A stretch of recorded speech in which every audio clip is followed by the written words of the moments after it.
Chris Lee and Blake Lovell of Southeastern 14 here. We continue our previews of SEC football teams for the 2022 season. Today we get to Missouri, a team that is, I guess, starting to get an identity under Eli Drinkwitz, certainly recruiting well.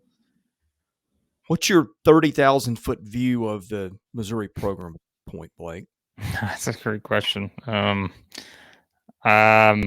I mean, I think, look, the focus last year was what? I mean, I think it was like, all right, if you're going to take a big step as a program, like your defense has to be better. And I think that Yeah. was, certainly the biggest talking point last year when you just kind of look back at, what happened, especially, I think the defining game was probably Tennessee. the Tennessee game, yeah, early in the season. That was kind of the one where you looked at it and said, how are we going to kind of do this? But the defense got better, I think, as the season progressed. And you have to factor in too, like, their schedule did get tougher, but I think the defense got better. So that's maybe something that, you can view as a positive, with that group getting better in the latter half of the season. But again, I think that's what's going to be necessary, I think, for this program to kind of, take a step forward, is they're just going to have to be more consistent on that side of the ball. And I don't think it's going to be as bad as it was the first half of last season. I think you've got a lot of starters back on that side of the ball.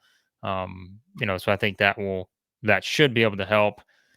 Obviously you got a, different situation now at quarterback and running back, and, Tyler Beatty, who, we know just kind of what he was able to accomplish, those kind of things. So I think those are probably the bigger questions with Missouri coming this season. But like you said, if you're talking the overall state of the program, I mean, I think it's an important year, because the expectations are not that this is going to be a team that's going to challenge for the SEC title or anything, but I do feel like it's one where you want to see some sort of, I think you want to see a lot more consistency, like we said, whether that's on the defensive side of the ball, whether that's just in other areas. But I think you want to see them be in a position where they're more consistent, because as we talked about with the schedule preview, schedule's not easy, and it, never is in the SEC, but it's not a fun schedule. And, so I think it's hard to know exactly like where.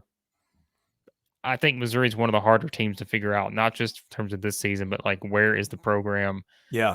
headed? And I think I would put them in that, group of teams in the conference where I'm just like, I don't know. It's hard to define for me right now. So Yeah, I get mixed feelings when I look at them, because I'm just not sure long term where they are, but yet they're recruiting well, and the defense was just so bad a year ago, but it did get better the second half. If you look at the point totals, I think the Tennessee game, they were amidst a scheme change, and that's the day Tennessee's offense sort of came into its own.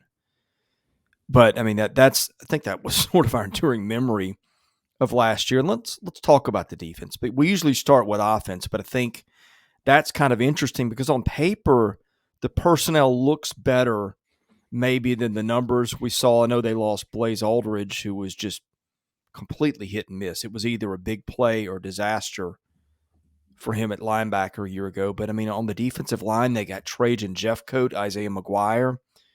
They're both NFL prospects. They've got some transfer depth there. Chris Abrams, Drain, and Ennis Rakestraw Jr., the latter of whom missed a lot of last year. Seemed like those kids have been there forever.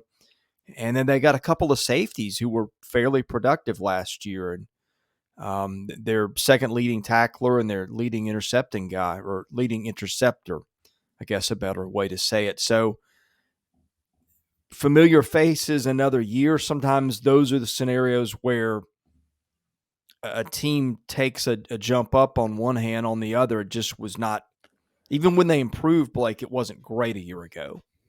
right, as I say, it still a team that finished, what was it, 112, 113, I think, in scoring defense, something like that. Yeah, getting better was one thing, but you were getting better from a very low point. And yeah, I think it's the entire group to me. Like, it's everyone has to just sort of continue to take a step forward. And I think it can't be a couple guys here or there. Like you said, you're bringing in guys, especially I think the plug in on the defensive line, and you're needing all those guys to contribute in some way, shape, or form to, maybe create a better pass rush too. That would go a long way, I think, to helping the defense. He talked about kind of the secondary. I think that'll be certainly one of the strengths of the defense. So that will help, with those kind of things. But it's still, I mean, you've got a new coordinator coming in. Steve Wilkes is gone. I think Blake Baker's coming in, and That's he 3 in was, 3 years, I think. yeah, I was going to say, and I mean, I guess if you're looking at it, I mean, Baker was what, he was the linebackers coach at LSU last year, former defensive coordinator. He was at Miami and Louisiana Tech, who obviously the opening opponent for Missouri. DJ Smith, I think, is the co-defensive coordinator, but they've just got to be better long term. Like, it can't, just like we said, it can't be one half of the season one thing, one half of the season the other thing. But I think what you can build on is how you finished last season. And again, they weren't perfect, but they got better. And I think that's all you can ask for from where they started. So I will say that's probably one of the more interesting storylines to me. If you're just looking for, I don't want to say under the radar. If you're a Missouri fan, it's probably the biggest storyline. But if you're an SEC fan, you're looking at this like, can Missouri, can this defense take a big step forward throughout the season, like, and kind of stay that way and be in that position where they have a chance to win some of these closer games where they're not giving up easy points.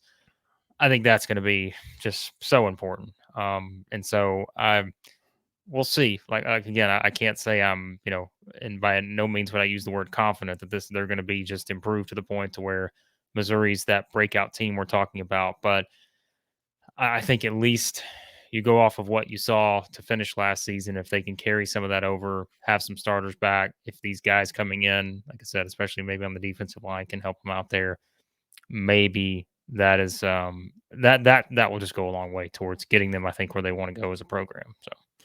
Yeah, offensively, it's a little confusing too. They lost one of the best centers in the league in Michael Maietti, but they get Javon Foster back, who's a pretty respectable left tackle. They got 3 starters back on the line there. They got Luther Burden, who I think was the number 1 wideout in the country, and they've got some talent there with some other kids they've recruited, and they've got some guys like Dove and Cooper who've been around and played a lot. Cooper's got to stay healthy. Lovett, another one too. And then Yeah. running back, but they lost Tyler Beatty, who was their Yeah. identity. They lost their starting quarterback, so Brady Cook is now the guy. They bring in a 2,000-yard rusher from D2. We'll see where that goes. Yeah, I don't know. I mean, like a year ago, offensively, that was where you were more concerned with Missouri if you were an opponent, but just so many of the key pieces from last year gone. But again, adding one of the most talented receivers in the country, getting your left tackle back, those aren't small things either. No, and I think, again, the questions will be replacing someone like Beatty, I think, is just of what he did. I mean, the value he brought What do was you have, like just, 4 or 5 200-yard rushing games? I mean, It's yeah, and crazy. you Caught talk about just what passes. I was gonna say, like rushing and receiving, like those are two things that he played such a big role in how they played on that side. But, you know, I, I think, like you said, considering what they have, I think having a good group of playmakers will help. Like you said, starters back on the offensive line. That's always important in the SEC, especially as we always talk about kind of these these vaunted defensive lines for a lot of these teams. That helps too, I think. But again, we don't know exactly what to expect from the quarterback position. Although I think the word seems to be they feel like they have more depth there. Maybe they're more stronger as a unit, depending on where they go there and kind of how that plays out. But I think, is anyone just going to replace everything that Tyler Brady did? No, I don't think anyone's expecting that. But I think you do have options where multiple guys, maybe are in a position to be able to pick up the slack, and so that is just as fine. Like, you don't have to have one guy come in and do everything that he did. If you can have multiple guys kind of put in a position to do that, then that's just as well. So I think that's it. And again, I probably, I think that's the question, right? It's like, I think I would have more confidence in their offense right now, just trying to, again, figure more things out and be able to kind of plug and replace. Whereas the defense, I think you just want to see it for a more longer period, sustained period of time, to feel a lot better. So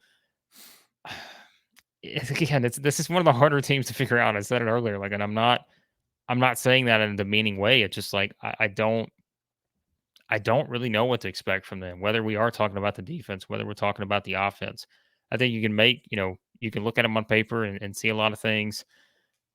Just trying to see how it plays out. But they're a hard team to peg for me, and the more we talk about them, like I feel like they're one of the hardest teams to peg. We've kind of talked about the SEC West and not really knowing what to expect from some of those teams, but I think I'd put Missouri maybe towards the top of that list because I just don't know what we're going to see from them overall, and maybe what are those big changes that could take them from being a team that you know finished what just 6-7 last year, and is there anything that will significantly kind of push them forward to where maybe this is an 8-win team or something like that?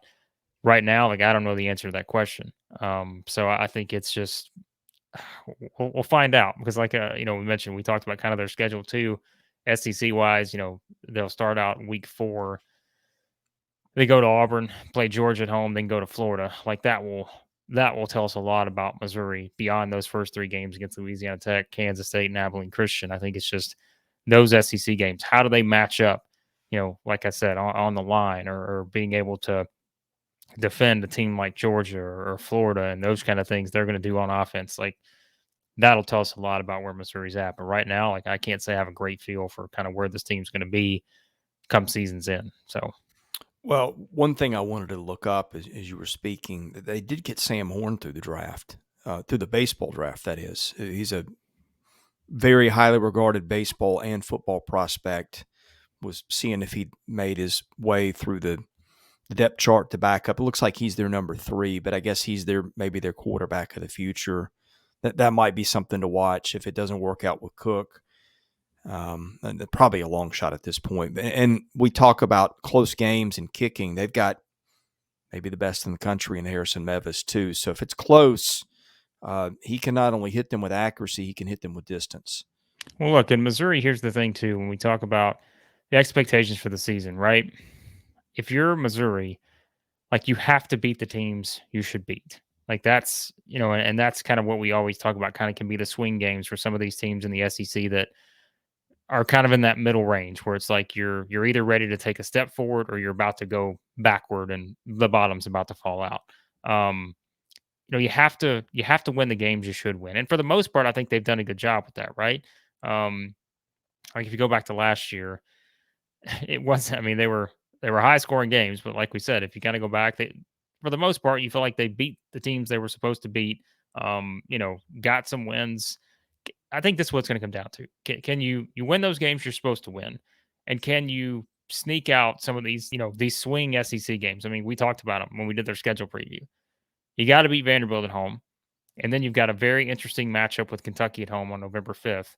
Um, you know, Games like that, I think those are just beating Georgia is going to be hard to do even at home. But you've got some of these swing games that can just change your entire season. I think for Missouri, that stretch of Vanderbilt at home, at South Carolina, home against Kentucky, that's such an important swing Yeah. coming off a bye, just knowing that those are the kind of games where you have to take care of business because, winning at Florida is going to be tough. Like we said, Georgia, that at Auburn, I think it's an interesting early season game. Just given, like we said, I mean, there are some people thinking Auburn could be At the, Kansas State, another one too. yeah, That's like if you're that's, going to get to a bowl, that's one you. Not yeah. going to say you have to win, but it becomes a lot harder if you don't. Yeah, and I mean, knowing you've got to go to Tennessee, you got Arkansas on the schedule, should be, their top 20 team right now. So there's a lot of those kind of games, and like we said, I think the only way they're gonna be able to have that path forward is when you look up and down, that line there. There's just a lot of those swing games, and I think for Missouri, like this is kind of a great situation to be able to, like we said, I mean, there is a chance you can totally exceed expectations here and have a breakthrough season. But there's also the chance that there's not a lot of these games where you're just going to look at and say Missouri's going to win that game by 2 touchdowns. They're just those games are not really on the schedule in terms of having a lot of those. So close games, and that's where we said that's coming down to kind of those little things that can make a big difference for a team like Missouri. And I think that especially is the case on the defensive side and just seeing, can they be good enough to, because that's the thing, right? Like last year, they could get in some of those high scoring games. I mean, with the offense this year, I just don't know what to expect. Like I said, it's not Yeah. that I don't think they can put up points. It's just I don't really know exactly what to expect. And so, if you find yourself in some of those situations, can you win those 40, for example, like the North Texas game last year, right? Like 48-35. Can you win those kind of games this year?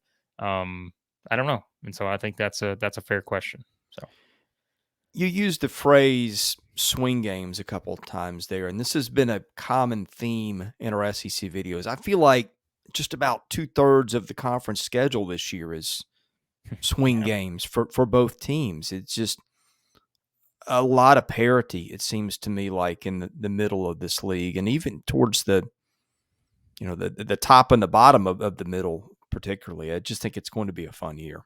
Yeah, no, it is for sure. And I mean, that's why again, we talk about all the uncertainty with Missouri, and I think expectations are important. And I think for a team like this specifically, I just think you want to see positive momentum for the program moving forward. And I think for me, like that's making a bowl game, right? Like Yeah.